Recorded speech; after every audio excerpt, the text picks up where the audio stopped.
आ गया। हम आए थे बंधन करके कि सत्संग में कहीं डट के बैठेंगे, सेवा सौंप दी गई तो मन में उतार चढ़ाव सा हो जाएगा। लेकिन आपके भगवान शंख उतार देते हैं, चक्र उतार देते हैं, गदा उतार देते हैं, पीतांबर उतार देते हैं। आपके भगवान शूकर बन जाते हैं। कहा जब किसी की सेवा करना हो तो अपने आप को भूल जाओ कि आप कौन हो। उस समय में शूकर की अवस्था, मल मूत्रों को, दीवार को चूंकि शूकर ही तोड़ सकता है, गोविंद ने शूकर का रूप धारण किया। मल मूत्रों की दीवार को चीरते हुए जाकर सिलहाने से खींच लिया है पृथ्वी को, ठुड्डी पर धारण किया। और जब उड़ने लगे तो पीछे से दुष्ट पीछा करते, अरे चोर। चूंकि चकमे देकर भगवान ने लिया, गालियां दी। बहुत सारी कथाएं हैं जो जीवन से जुड़ी हुई हैं। भगवान ने एक भी गाली का बदला नहीं दिया हिरण्याक्ष को। सुनते जा रहे हैं। जीवन में विकास करना हो तो किसी गाली देने वाले के पीछे मुड़कर देखना भी नहीं। जिस दिन आपने देखना आरंभ कर दिया, आपकी गति वहीं रुक जाएगी। आप अपने विकास पथ पर कुंठित हो जाओगे, शिथिल पड़ जाओगे। गालियां खाना कोई बुरा नहीं है। मेरा विकास जो हो रहा है, हाँ, जब आपके शिखर पर पहुंच गए, आपने अपना स्थान पा लिया, उसके बाद एक बार झांकना, वो कौन था जो कल गाली दे रहा था। फिर तो आप बहुत टॉप पर चले जाएंगे ना। पहाड़ी वाला जमीन वाले को कभी मसल दे, तो जब आप ऊंचाई पर गए तब कोई प्रतिरोधी विरोधी दिख जाए तो वहीं से इशारे से काम पूरा हो जाएगा। गोविंद ने ऐसा ही किया, गालियां खाई, बदला न दिया। जब पृथ्वी का कार्य पूर्ण कर जाते हैं तो उन्होंने फिर उनके छठी के दूध याद करा दिए, हिरण्याक्ष का उद्धार किया। बोले भक्त वत्सल भगवान की। ये लीला है, तारा हो भगवान। इसमें बड़प्पन को छोड़ करके भी सेवा करनी चाहिए। हित के कार्य करने में हम अपने अस्तित्व का विचार ना करें, आज जरूरतमंदों की जरूरत पर विचार करें। हम क्या कर सकते हैं, किसका भला हो जाए, बस इतनी ही बात लगा लो। ये भगवान 12 ने किया। तीसरा अवतार भगवान का तृतीयम ऋषि सर्गम्बे देवर्ष तुमपित्य सहा तंत्रम सात्वताम चर्ष्टे यस्कर्मम कर्षिणम यतः। तीसरा अवतार मेरे भगवान का श्री नारद जी के रूप में हुआ। वैसे तो नारद ऋषि हैं, नारद मुनि हैं, देव ऋषि हैं, पर ये भगवान के अंश से ही अवतार है, चूंकि इनकी लीला में इनको ऐसा वरदान प्राप्त था। चौथा अवतार भगवान का तुर्जे धर्म कला सर्गे नर नारायण वृषे भूत्वात्मोप समोपेतम करो दुश्चरम तपः। चौथा अवतार भगवान का धर्म ऋषि की भारजा कला देवी के गर्भ से नर और नारायण रूप में हुआ। और ये भगवान नर नारायण के रूप में बद्री खंड में जाकर तप किए। जो 2 पर्वत है वहां, जहां नर भगवान बैठे वो नर पर्वत हो गया, जहां नारायण बैठे वहां नारायण पर्वत हो गया। और ये दोनों भगवान ने उत्कट उपासना की, तभी से तपस्या की लीक बन गई, एक रास्ता बन गया। पंचमा कपिलो नामा सिद्धे सकाल विप्लुतम। 5वां अवतार भगवान का कपिल भगवान के रूप में हुआ। कपिल भगवान शंख शास्त्र का विस्तार करते, ये सब चरित्र अभी अभी हम सब सुनने जा रहे हैं। 6ठा अवतार भगवान का षष्ठे अत्रेण पत्यत्व कृतः प्राप्तो न सूयया। भगवान 6ठे अवतार में दत्तात्रेय के रूप में प्रकट हुए। माता अनुसूया और भगवान अत्रि के संयोग से उनका जगत में आविर्भाव हुआ। इन चरित्र का भगवान श्री सुखदेव जी वर्णन करते हैं। सज्जनों ततः सप्तम आकुत्याम रुचिर यज्ञोभिजायत। 7वें अवतार में भगवान रुचि प्रजापति की भारजा आकुति देवी के गर्भ से यज्ञ नारायण भगवान के रूप में अवतार धारण करते हैं, जिनका चरित्र अभी हम सुनेंगे। 8वें मेरुदेव्याम तु नाभिर जात उरुक्रमः। 8वें अवतार में नाभि राजा की भारजा मेरु देवी के गर्भ से भगवान का ऋषभ देव नाम का अवतार हुआ। ये ऋषभ माने श्रेष्ठ, यह श्रेष्ठ अवतार भगवान का। और जैन परंपरा की जो पद्धतियां जीवंत है जगत में, उनके आदि आचार्य हमारे भगवान। इन 8 अवतारों में से 8वां अवतार भगवान ऋषभ। इसका विस्तार आगे की कथा में हम कर पाएंगे। यह अवतार बहुत कुछ हम सबको दिया, पर हम आज लगता है कुछ ना कुछ भूल तो कर ही रहे हैं। आइए 9वां अवतार ऋषि भी याचतो भेजे नवमम पार्थिवम बपुहो। ऋषियों के द्वारा याचना करने पर भगवान ने 9वें अवतार में भगवान पृथु के रूप में प्राकट होकर, पृथु भगवान के रूप में प्रकट होकर गौरूपा पृथ्वी का दोहन किया और पृथ्वी को सुव्यवस्थित किया। रूपम सचग्रहे मास्यम चाक्षो शोधित संप्लवे चाक्षुष नाम के मनवंतर में भगवान नारायण ने ही मत्स्यावतार धारण किया। और मत्स्यावतार में भगवान ने श्राद्ध देव को, पूर्व में सत्यव्रत नाम के राजा को ज्ञानोपदेश दिया, आत्मविद्या का उपदेश दिया।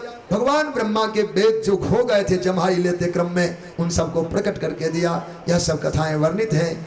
11वां अवतार दध्रे कमठ रूपेण पृष्ठ एकादशी विभु। समुद्र मंथन के काल में मंदराचल पर्वत जो मथाने के रूप में उपयोग में लिया गया, और समुद्र तल में जा बैठा तो भगवान ने कच्छप अवतार धारण किया। बोलो भक्तवत्सल भगवान की जय। धानवंतरम द्वादशम त्रयोदशम एव च अपाययत्। 12वें और 13वें अवतार भी भगवान का समुद्र के ही तट पर घटित हुआ। 12वां अवतार भगवान का वैद्य शिरोमणि धन्वंतरि देव के रूप में हुआ, जो अमृत कलश लेकर प्रकट हुए थे। अमृत के वितरण में जो विवाद छिड़ गया, उसके निवारण के लिए भगवान ने मोहिनी रूप धारण किया। स्त्री वेश को धारण करके भगवान ने देवों को अमृत पिलाया। 14वें अवतार की चर्चा चतुर्दशम नारसिंहम बिभ्रत्येन्द्र मूर्जितम। दैत्यराज हिरण्यकशिपु अपने ही पुत्र प्रहलाद के साथ जब अन्याय करने लगे, सताने लगे, तो आवेश अवतार मेरे ठाकुर का कीकट देश में हुआ और भगवान नृसिंह देव ने प्रहलाद की रक्षा की। पंचदशकम वामनकम कृत्वा गाधध्वरम बलेहि। 15वां अवतार भगवान का, भगवान बलि राजा के यहाँ दान लेने हेतु वामन के रूप में हुआ। पदत्रयम याचमान प्रत्यादि सुविष्टिपम। 3 पग पृथ्वी के व्यास से त्रिलोक का दान भगवान ने स्वीकार किया। अवतारे 16 में पश्चन ब्रह्मद्रुहो नृपान त्रिशब्द कृत्वा कुपितो छत्राम करुण महिम। 16वें अवतार में भगवान परशुराम जी के रूप में अवतरित हुए और उन्होंने आताताई शासकों को दंडित किया, वध किया, और ऐसा 21 बार किया। ततः सप्तदशी जाता सत्यवत्याम पराशरात् चक्रे वीर तरु शाखा दृष्ट्वा पुंसो अल्पमेधसः। 17वें अवतार भगवान का कृष्ण द्वैपायन जी के रूप में हुआ। देवी सत्यवती के गर्भ से भगवान प्रकट हुए, पराशर ऋषि की शक्ति से प्रकट हुए। या व्यास नाम बाद में पड़ा। कृष्ण द्वैपायन भगवान चक्रे वेद तरु शाखा, वेद को जब शाखाओं में बांटा तो उनका नाम व्यास होगा। रेखा गणित में वृत्त को जब हम काटते तो व्यास बन जाता है कि नहीं, बांटने से व्यास होता है। तो वेद को अल्प मेधावान कलिप्रायण जीवों की दशा को समझते हुए भगवान ने शाखाओं में बांट दिया, इसलिए उनका नाम व्यास हो गया। सज्जनों, नरदेवत्वमापन्ना सुरकार्य चिकित्सया समुद्र निग्रहादीन चक्रे विरजान्यतः परम। 18वां अवतार भगवान का कौशलेंद्र प्रभु श्री राम जी के रूप में हुआ। उन्होंने अलौकिक पौरुष का दर्शन कराया। समुद्र बांधना मनुष्य का कार्य नहीं है, पर भगवान ने खेल खेल में समुद्र पर में सेतु बंधन का कार्य पूर्ण कराया। अमानवीय कीर्ति को दर्शा करके भगवान नारायण ने अमानवीय कीर्ति की। 19 में वृष्णिषु प्राप्य जन्मनि। 19वें और 20वें अवतार भगवान का वृष्णि कुल में हुआ, जो प्रभु बलराम और भगवान श्री कृष्ण के रूप में, और इन्होंने धरती का भार हरण किया। ततः कलु संप्रवृत्ते सम्मोह सुरद्विषाम बुद्धो नामना जनिष्ठा कीकटेषु भविष्यति। भगवान सुखदेव जी का, व्यास जी का वर्णन है। कीकट नाम के देश में भगवान का बुद्ध नाम का अवतार 21वां होगा। अब ये हो चुका है। भगवान बुद्ध प्रकट हुए, इस बात की चर्चा भागवतकार व्यास जी लिखते हैं। बुद्ध भगवान हमारे 24 में से ही एक हैं। 21वां अवतार यहाँ गणना में आते हैं, पर ध्यान रहे बुद्ध भगवान को भारत की प्रजाओं ने आदर नहीं दिया। ये ध्यान देने योग्य बात है। कथा बहुत सुनने की बजाय उसके मर्म पर विचार करें, ताकि हम अपने संस्कारों को बचा पाएंगे। भगवान बुद्ध अवतारों में से एक, पर वो प्रतिष्ठित न हो पाए। आपको यदि आधुनिक भारत का भी दर्शन आपने किया होगा तो हमें नहीं लगता गिनती के 100 लोग भी बुद्ध मत वाले होंगे। भारत में बुद्ध धर्म का विस्तार नहीं हुआ, बौद्ध धर्म नहीं पनप पाया, क्योंकि वो ईश्वरवादी धर्म नहीं था। स्वयं भगवान ने उस समय तत्कालीन जो समाज की स्थिति रही होगी, उन्होंने वेद और ब्राह्मण की निंदा कर दी। वेद और ब्राह्मण की निंदा करने के कारण भारत की प्रजाओं ने भगवान का तिरस्कार किया। होंगे आप अवतार, होंगे आप भगवान, हम भारतीय आपको आदर नहीं देते, भारत में आपकी पूजा नहीं होगी। भारत की जनता भगवान को भी ठुकरा सकती है तब यदि वेद की निंदा कर दी जाए, ब्राह्मण की निंदा कर दी जाए। भगवान बुद्ध ने वेद ब्राह्मण की निंदा की तो कहा आपको हम भगवान स्वीकार नहीं करते, हम 23 से काम चला लेंगे, 24वां मुझे नहीं चाहिए। बोलो भक्त वत्सल भगवान की। आपको जानना, आपको ज्ञात हो, भारत के इर्द गिर्द अड़ोसी पड़ोसी देशों में बौद्ध धर्म का विस्तार हुआ, पर भारत में वोटर लिस्ट में भी शायद एक भी नाम नहीं हो। अन्य धर्म शायद पनप गए पर बुद्ध धर्म नहीं पनपा। आज की स्थिति कैसी बन रही है नहीं पता, फिर भी नहीं होगा। मेरा विश्वास है कहीं बौद्ध लिखा, जैन लिखा तो मिल जाता, फिर बौद्ध लिखा, अब तक भी नाम कहीं लिस्ट में नहीं देखे गए। तो कहना यह है कि हमारा धर्म सनातन को आदर करने वाला है। यहाँ हम लोग वेद की मान्यता का आदर करते हैं। वेद प्रतिपाद्य ब्रह्म है, वेद प्रतिपाद्य हमारा धर्म है, इसलिए धर्म का आदर वैदिक मत में हम सब करें। साधु ब्राह्मणों की का आदर सदा सर्वदा हमारे भारतीय संस्कृति में रहा है, तो इनका भी आदर हो। आइए, अथासो जुग संध्यायाम दश प्रायेषु राजसो जनिता विष्णु जस्सो नामना कलकिर जगतपति ही। कहते हैं कली के संधि काल में, जुग संध्या काल में, जब युग बीतता है दूसरे युग आने की स्थिति होती है, ऐसे काल में जगत की प्रजा म्लेच्छवत होगी, उस समय सत्कर्महीन मानव होंगे, तो भगवान को पुनः अवतार लेना होगा। और वो अवतार संभल नाम के ग्राम में विष्णुजस नामक ब्राह्मण के घर में भगवान का कल्कि रूप का अवतार होगा। यह संभल गांव आज भी भारत में दो हैं, एक बंगाल प्रांत में संभल नाम का गांव है और एक आपके मुरादाबाद जो यूपी में पड़ता है उत्तर प्रदेश में, वहाँ एक संभल नाम का ग्राम है। अब संतों के मत से संभल ग्राम मुरादाबाद को ही चुना गया है। उनकी मान्यता है चूंकि अब तक के सारे अवतार उत्तर प्रदेश में ही हुए, तो कल्कि भगवान को भी हम कलकत्ता नहीं जाने देंगे। बोलो भक्त वत्सल भगवान की। इनका भी अवतार संभल ग्राम मुरादाबाद में विष्णु जस शर्मा के यहाँ होगा। ऐसे चरित्र हैं। और हंस है ग्रीव नाम के दो अवतार को भी चिंतन हम सब करते हैं, जो यहाँ वर्णन में नहीं लिया गया। ऐसे मंगलमय चरित्र का वर्णन किया गया। बोलो भक्त वत्सल भगवान की जय। एक आप भजन सुना सकते हैं 2 मिनट वाला। बोली भक्त वत्सल भगवान की जय। भक्ति रंग रोयो लाडू सब मिलने खाओ आज के लाडू मीठो रे। भक्ति रंग रोयो लाडू सब मिलने का जो आज के लाडू मीठो रे। भक्ति रंग रोयो लाडू सब मिलने खाओ आज के लाडू मीठो रे। भक्ति रंग रोयो लाडू सब मिलने का जो आज के लाडू मीठो रे।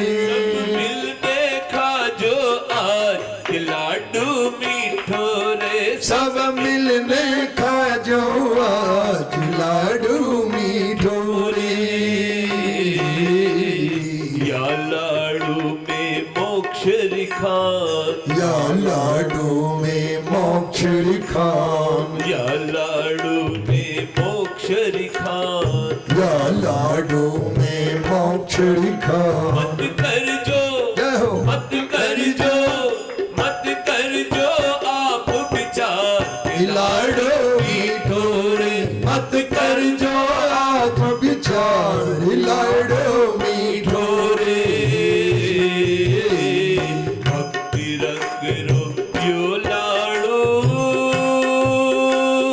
शिव शंकर पधरावन लाग्या। शिव शंकर पधरावन लाग्या।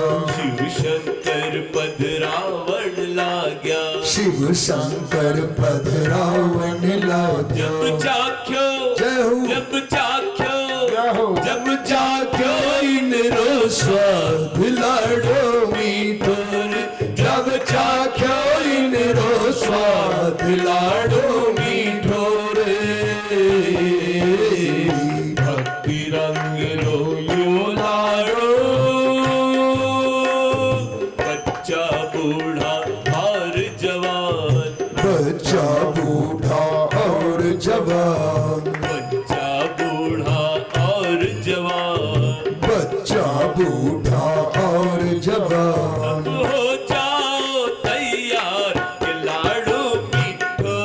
सब हो जाओ तैयार लाडो मीठो रे। सब हो जाओ तैयार के लाडू मीठो रे। सब हो जाओ तैयार लाडो मीठो रे।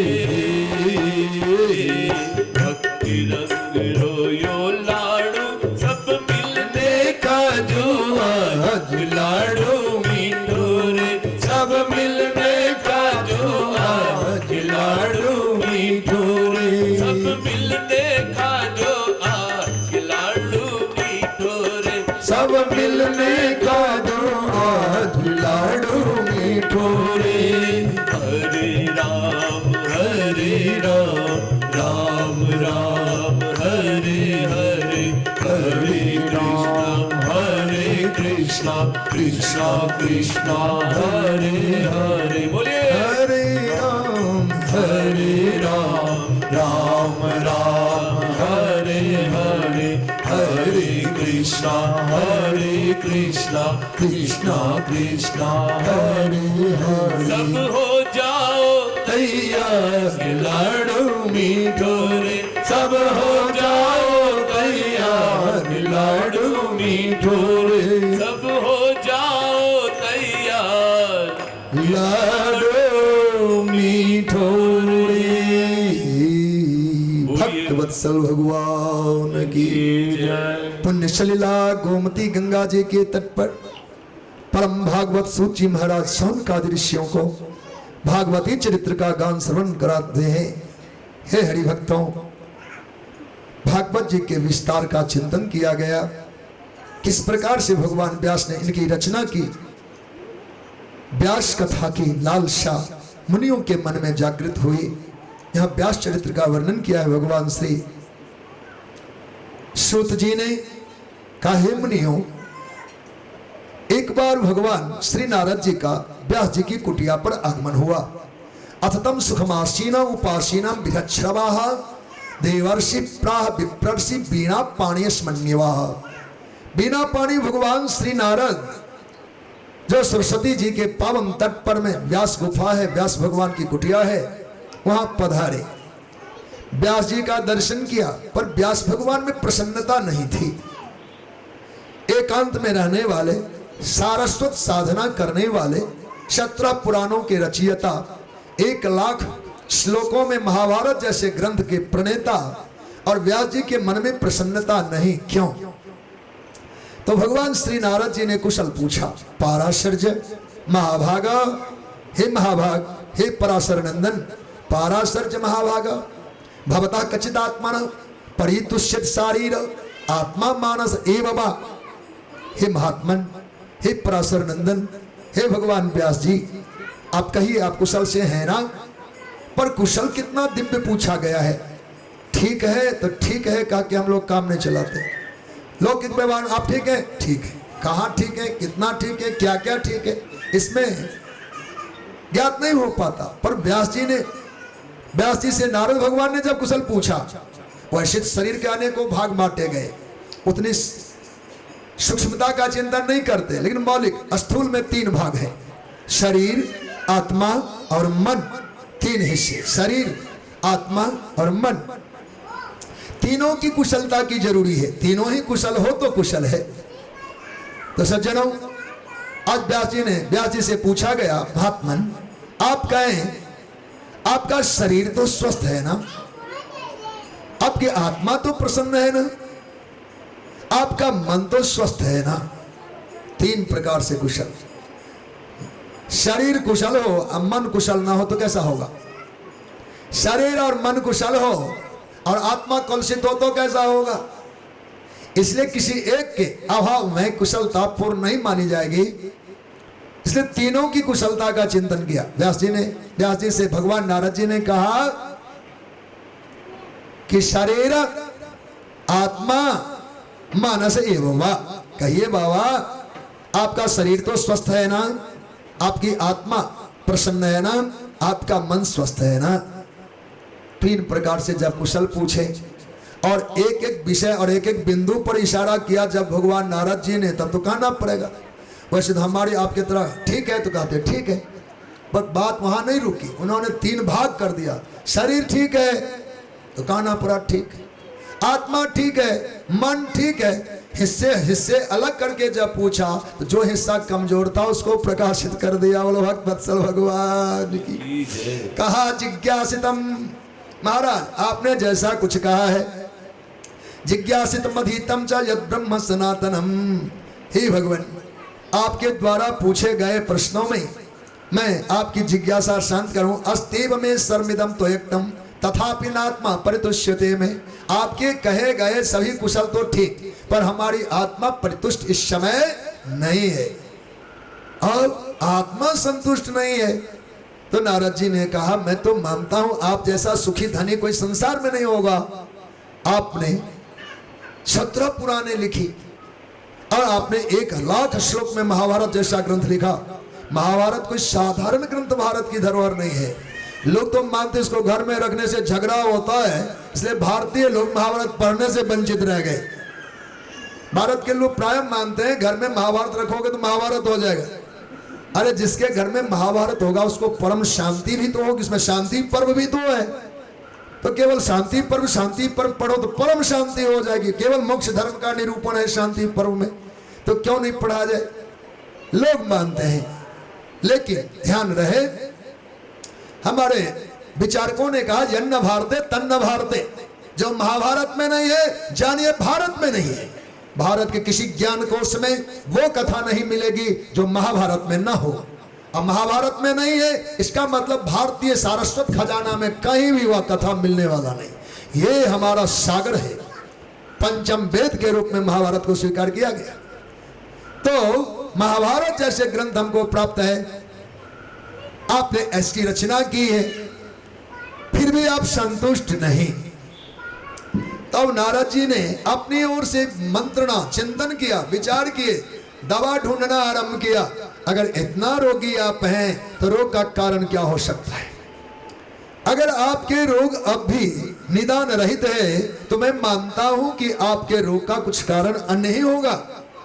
और नारद जी ने विचार करना आरंभ किया, इनके शास्त्रों का चिंतन किया। महाराज आपके जो पौराणिक रचना है, आपके जो महाभारत की रचना है, इसमें धर्म अर्थ काम बल्कि मोक्ष का भी वर्णन समुचित रूप में किया गया है। धर्मादयश्चार्था मुनिवर्जानुकीर्तिताः न तथा वासुदेवस्य महिमाह्यानुवर्णितः। आपके इन 17 पुराणों में और 1 लाख श्लोक वाले महाभारत में अर्थ धर्म काम की जितनी बढ़ा चढ़ा के महिमा है, अर्थात जितना आपने उस पर जोर लगाया है अर्थ की प्राप्ति के लिए, काम सुख की प्राप्ति के लिए और धर्म की वृद्धि के लिए, बल्कि मोक्ष पर भी आपने चिंतन किया है, पर आपने भगवत प्रेम पर इतना गहराई से लेखनी नहीं चलाया। भगवत प्रेम वासुदेव की महिमा पर आपने उतना कलम नहीं घुमाया। अब देखिए नारद जी ने क्या कहा है, कहा तदवायशम तीर्थ मुसंति मानसम यत्र हंसा विरमंत शिक्षया। आप जानते हैं व्यास बाबा, हमारे देश में बहुत रंग के पक्षी हैं, स्वभाव भी भिन्न भिन्न है। आपने कौए का नाम सुना होगा, कागला का, कौए का, हंस का भी नाम सुना होगा, बरभागी कोई देखे भी होंगे। पर ध्यान रहे कौआ और कागला जब प्यास से तपता है तो गड्ढे खत्ते का भी पानी पी लेता है, डबरे का पानी पी लेता है, अर्थात गंदे नाले में भी कौआ चोंच फिरा लेता है। उसको प्यास लगी तो कहीं भी जाके पानी पी लेगा। पर आप नहीं सुने होंगे कि कभी हंस ने किसी नदी का पानी पिया, हंस ने गंगा जल पिया, हंस ने अमुक तीर्थ का पानी पिया। कभी ये बात आपको सुनने में नहीं आएगी। अगर कोई सुनाएगा तो आपको कहेगा हाँ हंस मानसरोवर का जल पिया। हंस जब भी होता है मानसरोवर में, मानसरोवर की धाराएं जिन्होंने देखा हो अनेकों रंग वाली है, अभी श्वेत श्वेत, अभी रक्त रक्त, अभी पीत पीत, अभी कृष्ण कृष्ण, अभी नील नील, बहुत घुमावदार, उतने बड़े उस जलाशय में लगता है कितने रंग के जल हैं।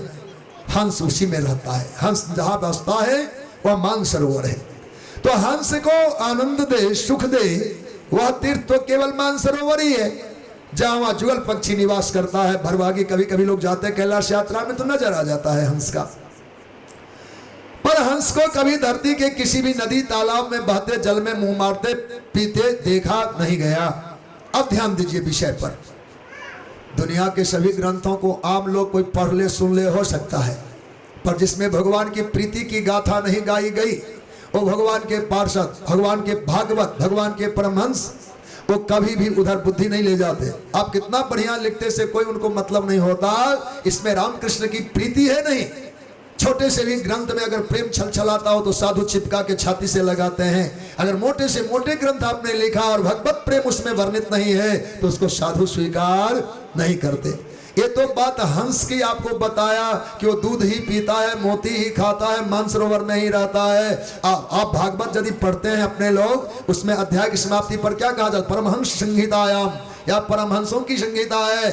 अब अंतर बताओ, हमने धर्म और परम धर्म की बात की थी, वैसे हंस और परमहंस की बात करते हैं। हंस का स्वभाव है दूध का दूध और पानी का पानी, हंस का स्वभाव है दूध का दूध और पानी का पानी। पर जगत में जिनको हमने परमहंस की संज्ञा दी, उनका जीवन कैसा होता होगा, कैसा होना चाहिए, विचार करिए। बोलो भक्तवत्सल भगवान। अगर हंस दूध को दूध और पानी को पानी कर दे, जिन्हें परमहंस की संज्ञा से सम्मान मिल रहा होगा, वो परमहंस कितने ऊंचे होंगे। इसलिए जगत के सत्य असत्य का, क्षर अक्षर का विचार करते हुए उन्होंने इसमें दूध को ग्रहण किया है, इसमें प्रीति को ग्रहण किया है, भगवत प्रेम को केवल स्वीकार किया। संसार में ग्रंथ अनेकों होंगे, तो परमहंसों ने जिनको स्वागत किया हो वो ग्रंथ आदरणीय है। तो व्यास बाबा सच कहना पड़ रहा है कि आपके आज तक की रचनाओं में प्रीति नहीं झलकता है। बिना प्रेम के कोई भी सत्कर्म फलीभूत नहीं माना जाता। मानस पढ़ेंगे तो उसमें आया है, बालकांड के दोहा का एक हिस्सा मात्र लेते हैं, टुकड़ी मात्र बोलते हैं, पुलक वाटिका बागवन, पुलक वाटिका बागवन। इतने रुकिए, बहुत लंबा नहीं करना, दो शब्द केवल कहना चाहेंगे। पुलकावली, पुलकावली नाम है प्रसन्नता का, आनंद का। आनंद तीन प्रकार के वर्णन आए हैं मानस में, पुलक, वाटिका, बाग और वन। प्रसन्नता, आनंद, आनंद का तीन क्यारी है। एक स्तर है वाटिका का, एक स्तर है वन का, एक स्तर है बाग का। वाटिका, बाग और वन। वाटिका क्या है, बाग क्या है और वन क्या है, तीनों का अंतर समझिए। वाटिका आपके घर के आगे इस चबूतरे पर चार क्या बोलते हैं उसको हम लोग, गमला, 4, 5, 10 गमला लोग लगाते हैं अपने घर के आगे, और उसमें फूल के बूटे होते हैं। घर से निकलते ही आपने अपने गमलों पर ध्यान दिया, अरे रंग बिरंगे फूल खिल रहे हैं, उसकी सुगंधी फैल रही, आनंदित हो गए, मोटर में चढ़े, आनंद लेते जा रहे। घर से निकलते ही आनंद प्राप्त हो गया, कहाँ? वाटिका में। वाटिका का आनंद तत्काल देखते ही आनंदित करता है। घर से निकले और आनंद आया, ये वाटिका का आनंद है। और बाग का आनंद, घर मोहल्ले के अगल बगल कहीं पार्क बना होगा, उसमें रंग बिरंगे फूल लगाए गए होंगे, वहां आप जाएंगे तो वहां जा करके कुछ आनंद आप प्राप्त करेंगे। वह बाग का आनंद हुआ, उसमें श्रम है और आगे परिश्रम है। वह क्या कहा? वन। वन में फूल नहीं होते ऐसा नहीं कह सकते, पर वन का फूल ढूंढना पड़ता है। बहुत सारे जंगल आए, कटीले पेड़ आए, झाड़दार पेड़ आए, पत्तेदार पेड़ आए, तब एक झाड़ी आया जिसमें फूल दिखे। पूरे वन में टटोलते घूमते घूमते कहीं कहीं एक फूल दिखाई देता है, उसमें परिश्रम हुआ कि नहीं? बाग में श्रम हुआ कि नहीं? इन घर के गुलदस्ते में, गमलों में कोई श्रम होता है? आंख खोलते ही आनंद आ जाता, अरे मेरा बूटा इतना खिल गया, ऐसे आनंद। यह जो हमारा महाभारत है वह वन है, आनंद तो उसमें भी है, प्रेम उसमें भी है। बहुत सारी कथाओं के पढ़ने के बाद एक बार रोमांच होगा, आहा आनंद आया। अन्य हमारे जो प्रेम वाले और भी ग्रंथ हैं भागवत विषयक, उनको पढ़ने में आहा आनंद आया, तो थोड़े श्रम के बाद वहां आकर के आपको आनंदानुभूति हुई तो बाग हो गया। पर जब कहीं रामायण की भागवत को हम लोग देखते पढ़ते हैं तो पेज पेज में, पन्ने पन्ने में, श्लोक श्लोक में, ये तो कथा की एक मर्यादा है सप्ताह की, नहीं तो आनंद है। चाहे तो अटकते जाओ, एक दो लाइन पर में मस्ती लो, खूब सुख लिया जाए, ये आनंद है, ये प्रेम सागर है। इसलिए यह वाटिका है, केवल प्रेम की प्रतिष्ठा है, इसमें केवल प्रेम का ही प्रकाशन है, प्रेम तत्व पर ही विचार किया गया है। श्रीमद् भागवत जी 18,000 श्लोकों का संवाय, 12 स्कंदों की गाथा, 335 अध्याय, पर एक एक अध्याय प्रेम रूपा है, प्रेम परिपूर्ण है। एक एक भक्तों का जीवन, भागवत माने होता क्या है? देखो, भगवत भगवान, भागवत भक्त। तो जिन्होंने भगवान को पाया, जैसे धन वाला धनी हो जाता, बल वाला बली अथवा बलवान होता है, वैसे भागवत प्राप्त जो जीव है उनका नाम भागवत होता है। इनमें 335 अध्यायों में भागवत चरित्र है, अर्थात उन भक्तों का चरित्र है जिन्होंने भगवान को पाया है, जिन्होंने भगवान को देखा है, जिन्होंने भगवान को रिझाया है, जिनके प्रेम से भगवान मतवाले हुए। ऐसे मतवाले भक्तों का जीवन ही भागवत चरित्र है। भागवत यानी भक्तों की प्रीति गाथा, भक्तों ने जिन्होंने पाया। कभी कभी चिंतन हम करते हैं, भागवत जी संपूर्ण समस्याओं का समाधान है, जीवन का आत्यंतिक निदान है, मानव जीवन ही मानो प्रश्नावली है। जैसे हम लोग देखते हैं गणित की पुस्तकों में एक उदाहरण माला होता है, उदाहरण माला में 5-4 सवाल हल किए होते हैं, उसके बाद चैप्टर शुरू होता है, उसमें 20 प्रश्न होते हैं, और बच्चों को 4 पहले हल वाला सवाल उदाहरण को ही दोहरा दिया जाता है। उदाहरण ठीक से सीख जाओ, ABCD चारों सीख लोगे, इनमें से कोई फार्मूला लागू होगा, सारे सवाल हल हो जाएंगे। ऐसे ये भागवत जी के 335 अध्याय उदाहरण माला है, ये सवाल हल किया हुआ है। इसी को एक बार रिपीट कर लो, एक बार देखो, सुनो, उसके बाद जीवन के गणित को देखो। ये प्रश्न ही प्रश्न है, पूरे 100 साल का जीवन ये हमारा प्रश्न वाला है। जहां कोई प्रश्न खड़ा हो जाए, हल वाले उत्तर देखना। 335 में से एक तो हमारे लिए होगा, कोई ना कोई तो हमारे समझ में आवे। वहां तो 4 है, यहाँ 335 है। तो जो उदाहरण अपने को उचित लगे, जिस पर अपने जीवन को साध सकते हैं, कस सकते हैं, हे हरिभक्तों, हम भी उसी आधार पर जीने लग जाए। हमारा भी नाम आज नहीं तो कल कभी भागवत तो होगा, हम भी भागवत कहे जाएंगे, अर्थात प्रीति प्राप्त करेंगे। बोलो भक्त वत्सल भगवान की जय। तो भगवान श्री नारद जी के द्वारा प्रेरित हुए भगवान व्यास पर उन्हें एक चिंता हुई। चिंता क्या थी? उन्होंने कहा, अवस्था को देखते हुए लगता है क्या मैं पुनः सारस्वत साधना कर पाऊंगा, इतना श्रम उठा पाऊंगा? भगवान नारद जी ने कहा, हे हरिभक्त, हे व्यास जी, कभी भी जीवन में निराशा को कोई कोना नहीं देना चाहिए। घर तो दो ही मत, जीवन के किसी कोने में निराशा को जगह मत दो। अपने दृढ़ संकल्प के आधार पर अपने एक एक लक्ष्य को हम छू ही लेंगे, पा ही लेंगे, ऐसा सबल संकल्प होना चाहिए। आपको लगता है मैं अधिक आयु वाला हो गया हूं? नहीं, मैं अपनी कथा सुनाऊं तो मेरे 3 जन्मों की बात आपके सामने मैं प्रकट करता हूं। नारद जी ने कहा, मैं किसी काल में उपबरहन नाम का गंधर्व था। मैं गंधर्व की जोनी में गंधर्व रूप में प्रकट हुआ। ब्रह्मा जी के लोक में एक बार मुझे अवसर मिला कुछ गाने को, और जब हम गायन करने लगे तो लोक गीत गा दिया। ब्रह्मा का सत्यलोक, वहां लोकगीत का क्या मतलब? पर हमने लोकगीत गान किया, ब्रह्मा कुपित हो गए और शापित कर, दुष्ट, ब्रह्मलोक में आकर तुम लोकगीत गान करता तो निंदित है, जा कुत्सित कुल में, नीच कुल में जन्म ले। मैं दासी की कोख से जन्म लिया, दासी पुत्र हुए। अब दासी कहने से वही उपवरहन नाम का गंधर्व दासी पुत्र हुए। अब दासी, जिसका दासी पुत्र नाम होगा तो उनका और कोई परिचय अलग से देने की आवश्यकता नहीं है कि उनके खेती है, उतना मकान है, इतना दुकान है। दास और दासी बनते कौन है? जिनका जीवन विपन्न हो तो दासी पुत्र बने, और अपने केवल जीविका तक को साधने के साधन न होने पर मेरी माँ घर घर सेवा देती थी। दैव योग से चौमासे का काल आया, कुछ संतों का आगमन हुआ हमारे गांव में, नगर में।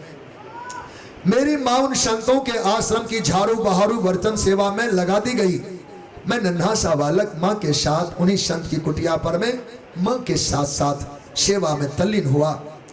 संतों के आश्रम की सेवा करती हुई मेरी माँ संतों के बर्तन के मार्जन से, खुरचन से, वह संतों की शीत प्रसादी जो उनके उच्छिष्ट थाल का शेषांश था, उसको हम खाने से तृप्त होते थे। संतों की उच्छिष्ट प्रसादी से, संतों के अवशेष, तदभुक्तम तदभोजनम दुजभुक्त शेषम, साधु ब्राह्मण के भोजन कर लेने के बाद जो शेषांश होता है उसमें अमृतत्व घट जाता है, उसके गुण बढ़ जाते हैं। साधु ब्राह्मण के प्रसाद कर लेने के बाद बचा हुआ शेषांश जो भाग, चाहे पात्र में हो, चाहे भाजन पात्र में हो, चाहे भोजन पात्र में हो, उसमें दिव्यता आ जाती है। तो उन संतों के उच्छिष्ट प्रसादी हमें प्राप्त हुआ, उन संतों के खुरचन प्रसादी प्राप्त हुआ, हमारे जन्मांतर के कलमश शांत हो गए, स्वाभाविक विवेक जागृत होने लगा, उत्कंठा जगी, भगवान को जानने तक की भावना भी मन में आई। हरिभक्त, लेकिन दैव की विडंबना भी तो विचित्र है। हम लाभान्वित होते उससे पहले एक दुर्घटना घटी। हुआ क्या? मेरी मां प्रातः काल गोदोहन के लिए गई और काल ने ही सर्प का रूप धारण कर लिया, मां को दंशन कर लिया। उनके देहावसान होने पर मैं अनाथ बालक खूब रोया, पर संतों ने कहा बेटा ये संसार है, यहाँ पर किसी के संजोग की चिंता नहीं करना चाहिए। नायम अत्यंत संवासः कश्चित केनचित सह अविश्वस शरीरेण किमुतान्य पृथक जनैः। संसार में किसी के साथ सदा कोई साथी बनकर रह ले संभव नहीं है। जानो जिस शरीर से हमने संबंध जोड़ा है, ये शरीर भी आज साथ छोड़ने को तैयार है, तो शरीर के साथियों का तो कहना ही क्या। इसलिए मन को मजबूत करो। समय बीते और संत अपने स्थान की ओर जब पयन करते हैं तो मैं उनके पीछे पीछे चला। संतों की निर्ममता उस दिन देखी गई। संत कहीं मन नहीं जोड़ते, व्यवहार में प्रेम दान करना अलग बात है, पर मन को फंसाते नहीं साधु कहीं भी। मन फंस गया तो अनर्थ होगा, इसलिए कहीं भी मन नहीं लगाते। व्यवहार करते हैं, प्रेम करते, पर मन को साधु कहीं भी लगाते नहीं। तो जब वो जाने लगते तब निर्ममता कभी कभी झलक जाती है। तो बाबा नारद जी ने कहा मुझे लगा कि ये साधु जिनके साथ चौमासा बीता, इनमें निर्ममता एकदम प्रकट हो गया है। पर संतों ने कृपा की, साथ लेने से तो मना कर दिया, हाँ मंत्र दीक्षित किए, कुछ उपदेश कर दिया, हरिनाम हमें सुना दिए, हाँ इस नाम के सहारे तू भगवान को प्राप्त कर लोगे।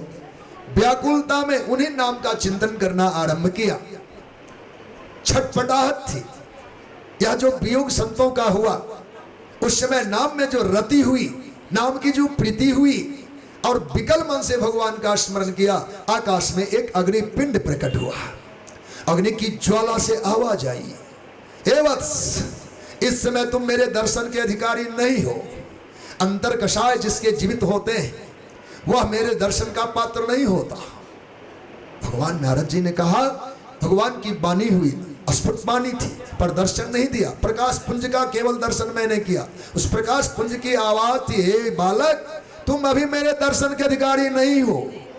जिसके मन में अंतर कषाय व्यवस्थित हो, सुरक्षित हो, बचा हुआ हो, वह मेरे दर्शन का पात्र नहीं होता। लोग प्राप्त कर ले, सुख प्राप्त कर ले, स्वर्ग प्राप्त कर ले, सुविधाओं को प्राप्त कर ले, लौकिक अनुकूलता प्राप्त कर ले, पर मुझ परमात्मा को आंखें चार करे, देख ले, दर्शन कर ले, इसके लिए उसका अंतःकरण निर्विकल्प हो, निष्काम हो। तो अंतर कषाय क्या है? वासना। तो कच्चा जो साधक है, कच्चा साधक से तात्पर्य है परिपक्व नहीं हुआ। परिपक्वता क्या है? जो परिपक्व होता है, देखो पेड़ में फल पक गया तो डाली से छूटने की तैयारी हो जाती है, वो लटका नहीं रह सकता। जहां पेड़ में फल पका डाली छोड़ देता है। अब महामृत्युंजय मंत्र में देखते हैं उर्वारुक विबंधनान। उर्वारुक क्या है? उसको देखते हैं, जहां पका तो लता का संग ही छोड़ दिया, छुड़ाना नहीं पड़ता, तोड़ना नहीं पड़ता, छूट जाता है। ऐसे जगत के व्यवहार से जब जीव परिपक्व हो गया है भगवत प्रेम में, तो छोड़ना नहीं पड़ता, छुड़ाना नहीं पड़ता, स्वाभाविक जीव छूट जाता है। ये अवस्था है प्रेम की। तो भगवत कृपा से जब तक अंतर्वासना जीवित है, कषाय युक्त जीव कभी भी मुझे पाने योग्य नहीं होता। इसलिए कामनाओं को सबसे पहले जीतना होता है। निष्कामता को प्राप्त हो तो कोई जीव मेरा दर्शन करे। नारद जी पर भगवान की कृपा हुई, कहा वत्स, अब ब्रह्मा जी संवरण करते हैं लीला को, इनके लीला में तुम उनके श्वास मार्ग से अंतःकरण में प्रवेश कर जाओ। यथा पूर्वम कल्प्यत, भगवान पुनः नव सर्जना करेंगे, नव सृष्टि करेंगे, तो तुम उसमें प्रवेश होकर के भगवान के उदर में जाना। और भगवान नारायण पुनः नव सर्जना करेंगे तो उसमें तुम पुनः पुनः मेरे ही रूप में अवतरित हो जाओगे। भगवान ब्रह्मा की सृष्टि में आप मेरे ही अंशों से प्रकट होंगे।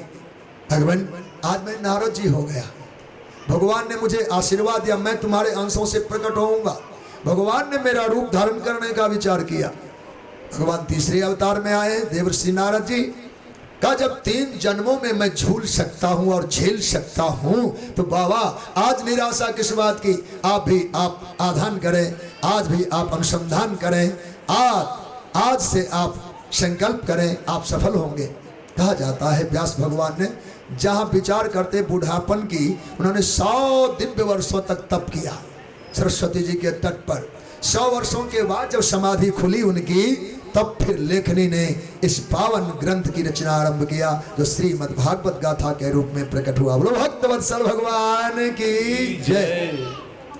सज्जनों, इतना विलक्षण ग्रंथ है, जहां से आइए आनंद ही आनंद, रोम रोम पुलकित गदगद हो जाए। भागवती चरित्र में, भागवत जी में भगवान श्री व्यास नारायण ने शुभारंभ किया, तो स्थान कहां चुना?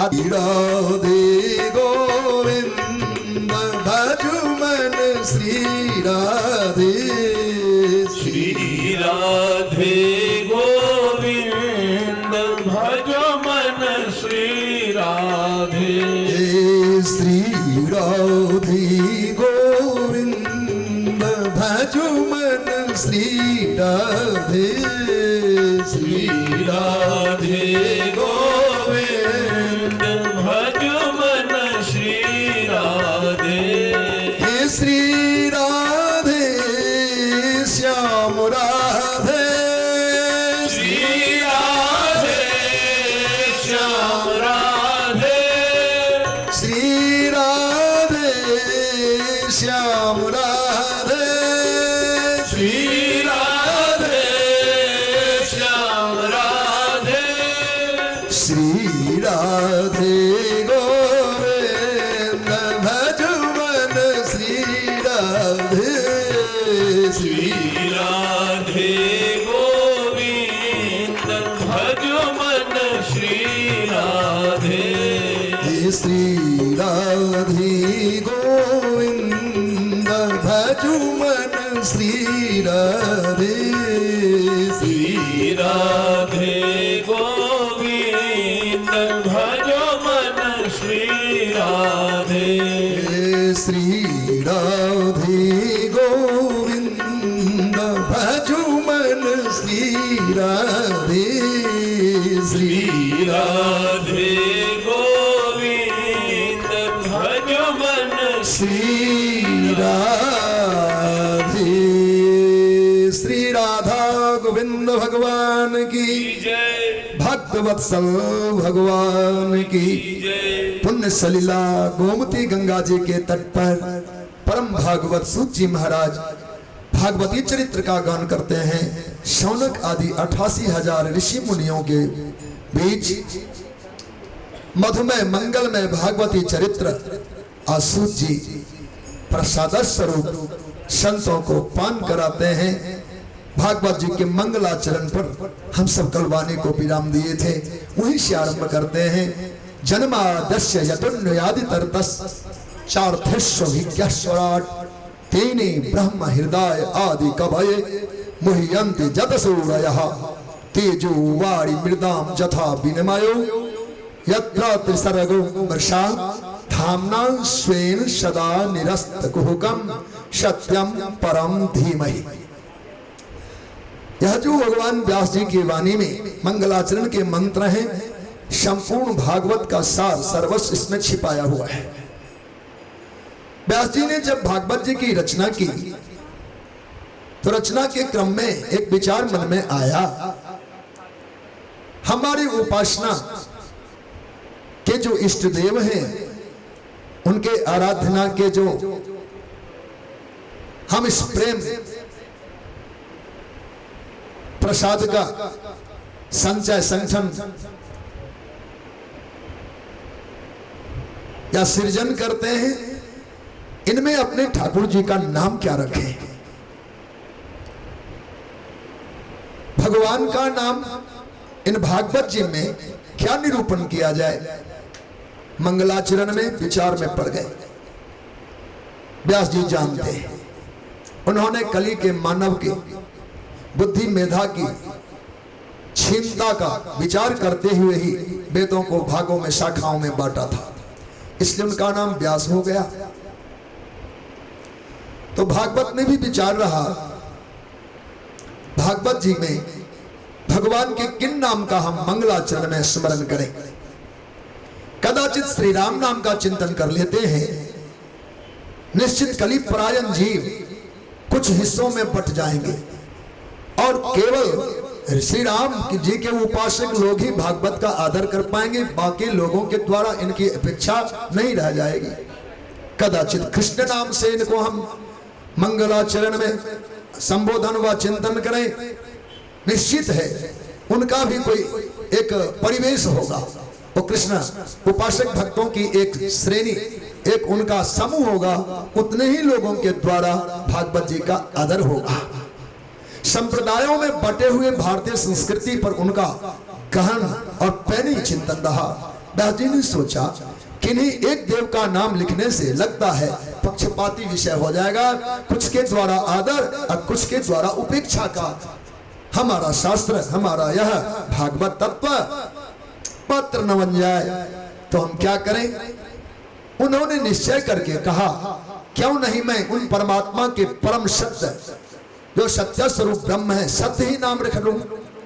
तो उन्होंने कहा सत्यम परम धीमहि, सत्यम परम धीमहि, सत्यम परम धीमहि। मैं परम सत्य का ध्यान करता हूं।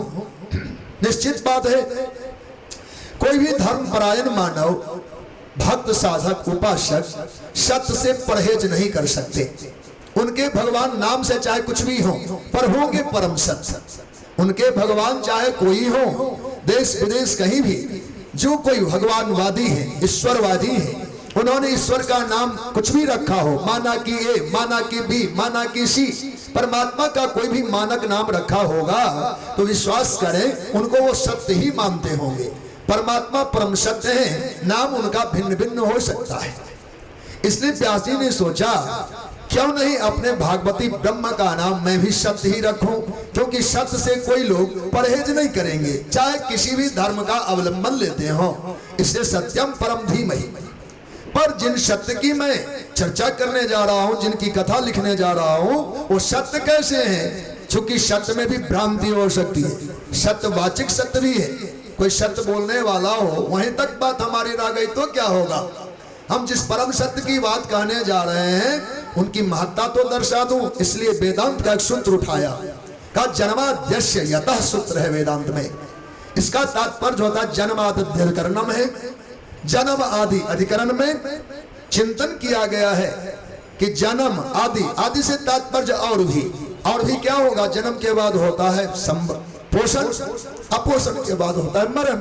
तीन क्रियाएं हैं, संसार का विस्तार, संसार का पोषण, संसार का संवरण। तीन लीलाएं जहां घटित होती हो या जिनके द्वारा घटित होती हो, अर्थात उस परम सत्ता का हम ध्यान करते हैं जिनके द्वारा संसार बनाया जाता है, जिनके द्वारा हमारी सर्जना हुई है, जिनके द्वारा हमारा भरण पोषण लालन पालन हो रहा है। और जहां अंत में हमको मिल जाना है, अंत विलय जहां होगा, अंत में जहां हमारा सम्मिलन होगा, ये तीनों क्रियाएं जिन ब्रह्म से संपन्न हो उनको हम सत्य के रूप में आज प्रतिष्ठित किया। उन्हीं का नाम इस समय हमने आदर पूर्वक लिया। फिर कहा वह जो स्वराट है, वह जो विराट है, तेने ब्रह्म हृदय आदि का भैया मुह्यंत जदसु गया। वो भगवान ब्रह्मा को कृतार्थ किए। और तो क्या, आदि कवि ब्रह्मा भी भगवान की माया में मोहित से हो जा रहे हैं। भगवान ब्रह्मा जो उनकी आदि सर्जना है, भगवान ने नाभि से प्रकट किया है, केवल अलग से तैयार नहीं किया, कनेक्शन है, जुड़ाव है, नाभि से संबंध रखते हैं, पर उनमें भी भ्रम प्रकट हो रहा है। भगवान के व्यापकता, उनकी सत्ता, उनकी विराटता, उनके अस्तित्व पर में घबरा से रहे। का भगवान की जागतिक माया कैसी है? का तेजो वारी मृदाम जथा विनिमयो, कहा जैसे तेज का, अग्नि का, जल का विनिमय है। यत्र त्रिसर्गो अमृषा, इस पर बहुत व्याख्या है। मृषा अमृषा दोनों प्रकार के विचार आए, वैशेषिक वालों का अमृषा और शंकर मत में मृषा। जगत को किसी परंपरा में कुछ मनुष्यों के द्वारा मिथ्या कहा गया और कुछ कुछ सत्य भी मानते हैं। सत्य भी माना और मिथ्या भी माना, तो द्विधा चिंतन है। इसमें दोनों ही अर्थ लोग लेते हैं, मृषा भी अमृषा भी, सत्य भी और असत्य भी, दोनों पक्ष का चिंतन करते हैं। हरिभक्तों, ब्रह्म सत्यम जगन मिथ्या का जहां तक चिंतन है, उस तत्व में ब्रह्म तो सत्य है पर जगत मिथ्या है। पर जहां विशिष्टाद्वैती महापुरुष लोगों ने चिंतन रखा, उन सब के विचार में नहीं, जगत मिथ्या नहीं है। अगर जगत को मिथ्या कह दें तो सारा उद्योग निष्फल हो जाएगा। दिन रात हमारे प्रयास चल रहे हैं, सब मिथ्या ही हम किए जा रहे हैं, सब मिथ्या हो रहा है, या मिथ्यात्व का चिंतन नहीं लगता कि ठीक है। फिर कहा तो ब्रह्म यह जगत सत्य है तो कैसे है, और उनकी मिथ्या है तो कैसे है। कहा दोनों ही बातें एक साथ चरितार्थ हो जाएगी साधारण उदाहरण के द्वारा। मानसकार तुलसी ने इस बात को एक लाइन में समझा दिया, दोनों एक पद में समझ जाएंगे। जासु सत्यता ते जर माया, भास सत्य इब मोह सहाया। जिन परमात्मा की सत्य सत्ता के कारण जर माया भी अपने को सत्य प्रतीत होता है। जासु सत्यता ते, जिनकी सत्यता के कारण जर माया भाष सत्य इव, सत्य इव भाषित होता है, सत्य की भांति भाषित होता है। का मोह सहाया, जीव मोह में तो आया ही है, इनको जगत सत्य लगता है। कहा कैसे, दो उदाहरण देंगे। एक तो चंदा मामा जो आकाश में है, चंदा मामा आकाश में है, पर हम कभी तालाब के किनारे खड़े हों चांदनी रात में तो तालाब में भी चंद्रमा का मंडल दिखाई देता है। वास्तव में चंद्रमा अब आकाश में देखने की जरूरत नहीं है, हम पानी में भी झांके तो चंदा मामा दिखाई देगा। और यथार्थ जानने के लिए हम पानी में तैरने लग जाएं कि चंदा को हम पकड़ लेंगे, पर दौड़ते और उसमें तैरते तैरते थक जाए, पर चंद्रमा पकड़ में कभी आता नहीं। उस जल तरंग में बार बार मुट्ठी से निकलता है। आखिरकार जो प्रयास करने वाला है किनारे आकर फिर से देखता चंदा तो है, फिर छलांग लगाता है, चंदा तो है, फिर छलांग लगाता है। बार बार के प्रयास में चंदा मामा पकड़े नहीं गए, तो उसने सोचा क्या मिथ्या है, मिथ्या होता तो दिखता क्यों। जब तक अस्तित्व किसी का नहीं होगा उसके प्रारूप नहीं बन पाते, कहीं न कहीं है। तो उसने आकाश की ओर देखा तो आकाश में चंदा मामा दिखाई दिए। ओहो, बिंब का ही प्रतिबिंब होता है, बिंब ना हो तो प्रतिबिंब नहीं हो सकता। ऐसे चंदा ना होते तो पानी में चंदा का दर्शन हम नहीं कर सकते। इसलिए जगत सत्य भाषित होता है, इसका मतलब इसका सृष्टा जो है वह सत्य है। आकाश का चंदा जैसे सत्य है तो जल में भी सत्य की प्रतीति हो रहा है नहीं, पर प्रतीति हो रहा है। ऐसे जगत में अब देखो, अपने हम कहीं धूप में खड़े हो जाएं तो हमारे शरीर की छाया बनती है, 2, 4, 5 फुट तक जाती छाया। अब छाया में क्रियाएं हो रही है, हम दौड़ेंगे हमारे शरीर की छाया भी दौड़ते दिखेगी। हम हाथ ऊंचा करेंगे जयकारे में तो हमारे हाथ की छाया भी पर्दे पर में ऊंचे दिखाई देगा। छाया में कोई क्रिया है क्या? नहीं नहीं, छाया तो शून्य है, वह तो अपने आप में अस्तित्व वाला ही नहीं है, मिथ्या है छाया। पर छाया में क्रिया क्यों घटित हो रही है? कहा चूंकि हम जो करता है, हम में एक एक अंगों की क्रिया जो हो रहा है वो छाया उसी का अनुकरण कर रहा है। इसलिए सत्य चूंकि हम हैं, हमारे द्वारा जो क्रिया घटित हो रही है, इसलिए हमारी छाया भी क्रिया कर रही है। ऐसा ही जानो, ब्रह्म सत्य है, इसलिए ब्रह्म की जागतिक छाया में क्रियाएं दिख रही है। बोलो भगवत्सल भगवान की।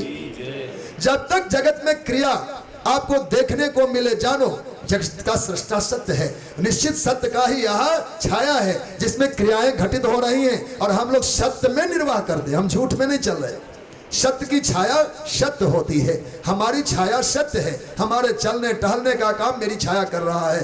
चंदा का बिंब प्रतिबिंब के रूप में जल में दिखता है, ऐसे ब्रह्म की जागतिक सत्ता भी सत्य है। बोलो भगवत्सल भगवान की। बड़ा गंभीर मंत्र है।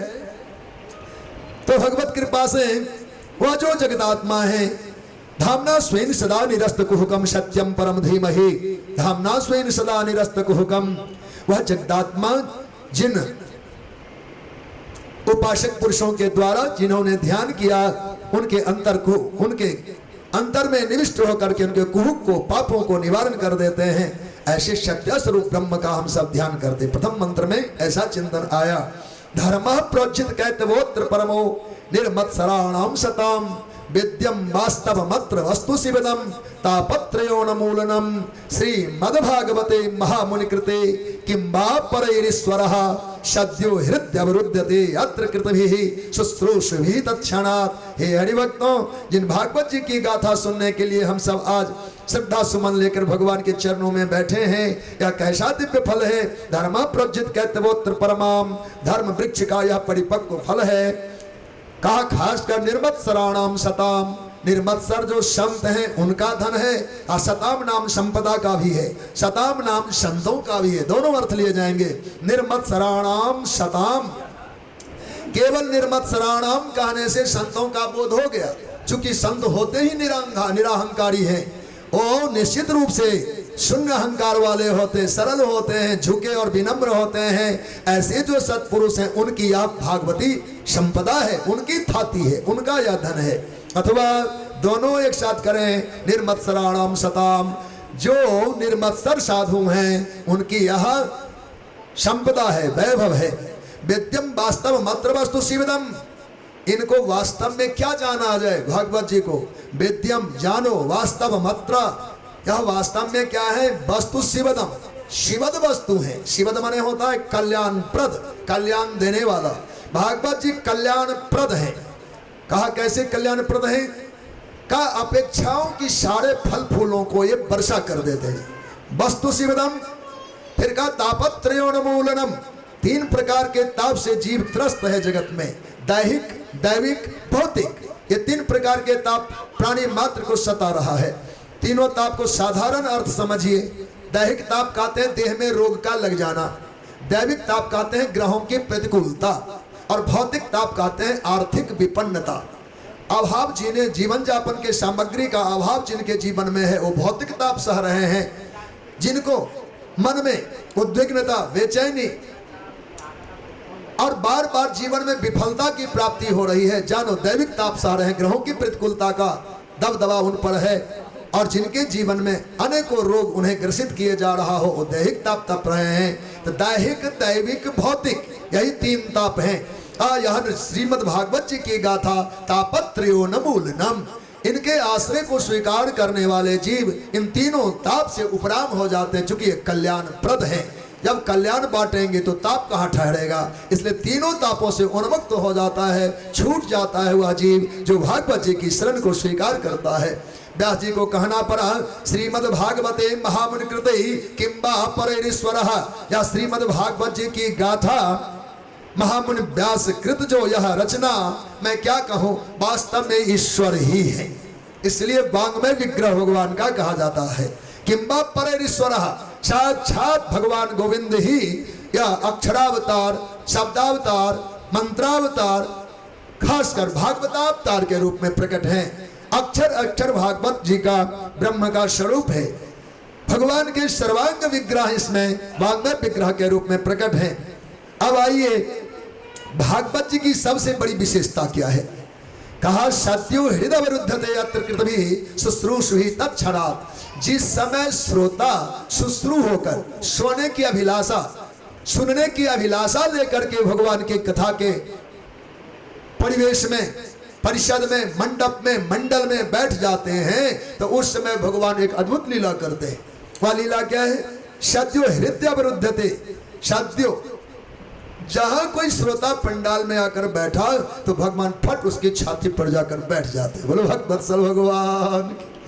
सत्यो हृदय विरुद्धते, पल नहीं लगाते। श्रोता बनकर कोई आ गया भागवत जी में तो भगवान उनके हृदय में जाकर बंद हो जाते हैं।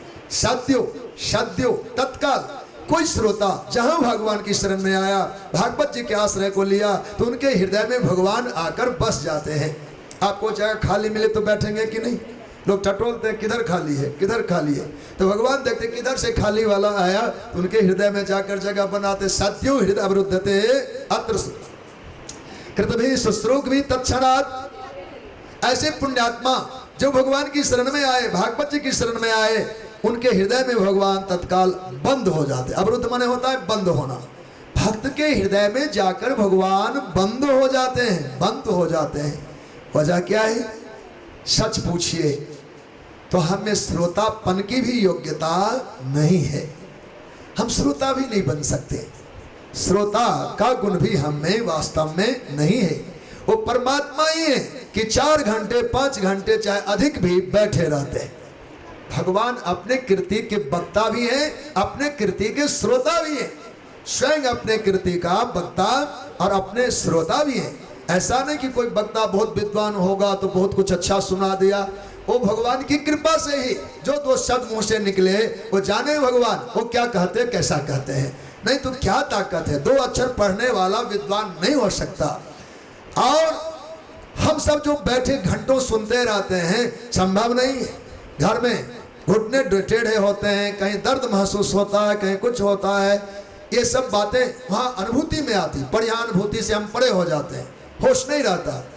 बाद में लगता क्या हुआ कैसा हुआ, पर उस समय होश नहीं होता। वजह क्या है? छाती पर आकर बैठे हैं भगवान का, सुनने दे मुझे, तू बैठे रह। हमारा आसन दरी है, पर भगवान के आसन हम बन जाते हैं। हृदय में बैठे बैठे परमात्मा अपने ही चरित्र को सुनते रहते हैं। भगवान को अपना चरित्र बहुत प्रिय है, स्वयं श्रोता बनते।